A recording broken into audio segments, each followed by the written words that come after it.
North Queensland remains in the grip of a deadly record-breaking flood emergency. 3 emergency warnings to evacuate remain in place as rain continues to fall and homes are at risk. Residents are being warned to avoid drinking contaminated water. There are widespread power and internet outages, and a bridge on the Bruce Highway has collapsed, cutting off a crucial supply route to isolated communities. Jo O'Brien joins us now from an evacuation centre in Townsville. Jo, good morning again. What's happening where you are?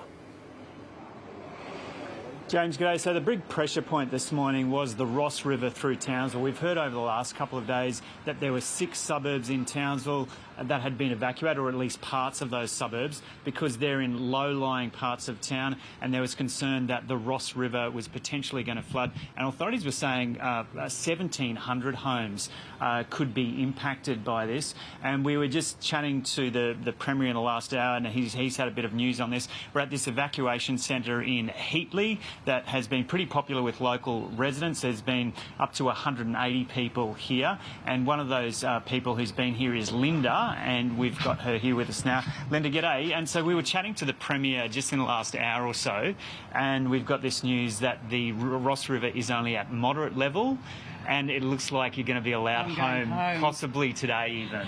That will be fabulous, because I don't know how much longer I could even cope with this. This is a whole new experience, and I don't want to experience it again, ever.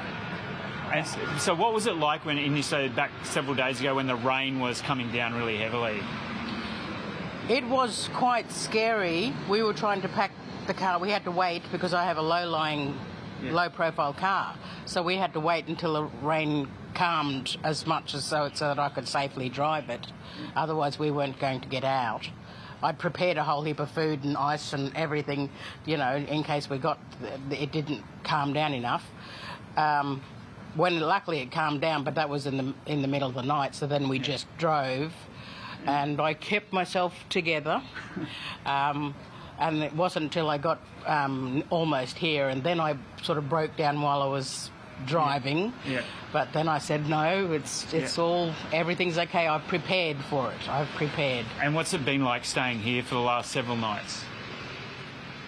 Here was a new experience. I'm really grateful for all the people and the people that have come to help us, and the donation people, the SES, and everyone that came and helped, because I think there's a lot of people, this might have been new for them, the people from non-English speaking backgrounds, for instance. So there was a lot of support, and that was really amazing. And I'm new. I'm totally new. I originally come from Brisbane. So any real disaster in Brisbane is that there's not enough Makona. And so how anxious have you been about your place while you've been here? To tell the truth, I've been just so anxious. I had to leave my pets.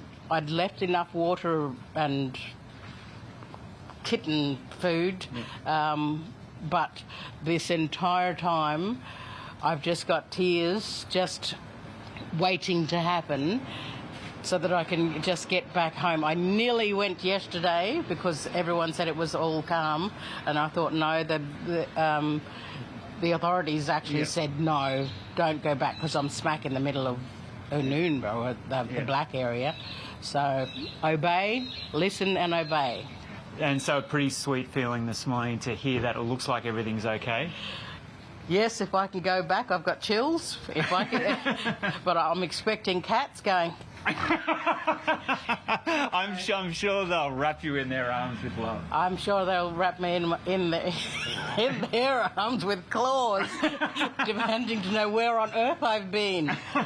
Okay, well, we'll let you get back to your kittens. Thank you. I can't wait. I can't wait. And admittedly, I can't wait to get home. Yeah, good stuff. Okay, It's going to be relaxing and calming again. Thanks so much, Linda. Thank you. So, guys, it's just, a taste of the joy that there's going to be when so many people are allowed back into those black zones, possibly today. As the Premier mentioned when we were speaking to him earlier this morning, the Ross River has fallen to moderate level, and in his words, it looks like Townsville has dodged a bullet, but there's still obviously concern about particularly what's happening in Ingham, that Ingham and Cardwell area, with more than 100 homes and businesses in Ingham alone, which were inundated. She's a character, Jo. I hope you've got enough freeze-dried coffee where you are to get you through the next few hours. I don't think I'll go back to Linda's home with her because I'm terrified about those cats attacking me. Yeah, good luck to Linda. Jo, thank you. Okay, cheers. Well, staying in Queensland, a beach north of Brisbane remains closed this morning after a 17-year-old girl was killed in a shark attack yesterday afternoon. For more, let's go to our reporter Ariana Levy at Bribie Island. There'd be a fair amount of shock and distress there this morning, Ari, after that terrible attack. Yeah, that's exactly right, Bridget. And if you could probably see behind me, a group of mourners have already begun to gather here at the beach, and they've got floral tributes with them. So many have already begun to be laid here on the beach, and even family members who were here earlier watching the sunrise and just sort of being in that emotional space. They've even created this wonderful tribute for the young girl who sadly lost her life. There is a love heart with her nickname here on it, etched into the sand. And many family members who've spoken to us said that this was her favourite beach to swim on, and not only that, but she was also a young surf lifesaver. Now, this all unfolded yesterday afternoon. Emergency services were called out to here at Warren Beach, which is on Bribie Island, about an hour's north of Brisbane, to reports that a teenage swimmer had been injured. Now, when they arrived, paramedics treated the 17-year-old girl for injuries, life-threatening injuries to her upper body, but unfortunately she was unable to be revived. And we've spoken with Queensland Surf Lifesaving, who've confirmed that she was swimming at an unpatrolled part of this beach. As you can imagine, Warren Beach stretches from the north of the island all the way to the south, so it is quite a large stretch. There are drum lines that are in place as part of shark mitigation, but obviously it's something that's hit so close to home for so many locals, and some that we've spoken to just say it's a terrible shock to the community. Well, we're pretty shocked. The whole community's shocked. We've got a very good community page and we're very close. Now, this is the second fatal shark attack to unfold here in Queensland in less than a month, and many are just reeling from the events that have happened to this. A lot of locals have told us that they view this beach as fairly safe, and while it's not as protected as the western side of the beach, this is sort of open ocean, but many just say that they can't believe this has really happened, and it's hitting close to home, and as you can imagine, just rocked so many in the local community, Bridget. Yeah, we just can't imagine sending our thoughts to the girl's family, but also the local community there on Bribie. Thanks very much, Ari. There's a lot happening here and abroad, so let's get our top headlines this morning with Emma. Thank you. Mexico's president says her US counterpart Donald Trump is pausing the 25% tariffs on the country for a month. Claudia Sheinbaum says Mr Trump agreed to a delay after she promised action against cross-border drug trafficking. Mexico will send 10,000 National Guard troops to the US border. 3 major bushfires continue to burn out of control in Victoria's west and southwest amid heatwave conditions. An emergency warning remains in place for people in Miranatwa to leave immediately due to the Grampians fire. Several watch and act warnings are active for the Little Desert National Park blaze, as well as for fires in the Otways National Park area. A cool change is due to hit most of the state from this afternoon. South Australia's heatwave has prompted a warning about the significant risk posed by falling branches from drought-stressed trees. Adelaide has recorded its first back-to-back days above 40 degrees since 2019.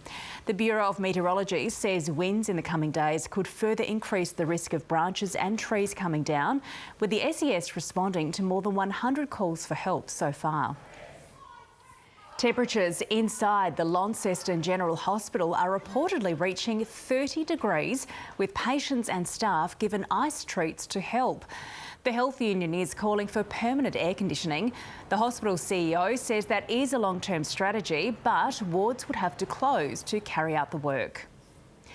The federal government will postpone plans to toughen safety requirements for big tech platforms like Meta, Apple and Google until after the election. Communications Minister Michelle Rowland will release a review by the government's hand-picked expert today, but will not state the government's position. Labor proposed massive fines for tech platforms that breach a new digital duty of care to be enforced by the e-Safety Commissioner. New South Wales Transport Minister Jo Haylen is again in hot water over her use of taxpayer-funded drivers for personal trips. The ABC has confirmed ministerial drivers have previously taken Ms Haylen and family members between their holiday home at Caves Beach and Sydney for Saturday sport. That's about a 3-hour return trip. The revelation, first reported by News Corp, comes after the minister apologised over a taxpayer-funded ride to a winery on the Australia Day long weekend.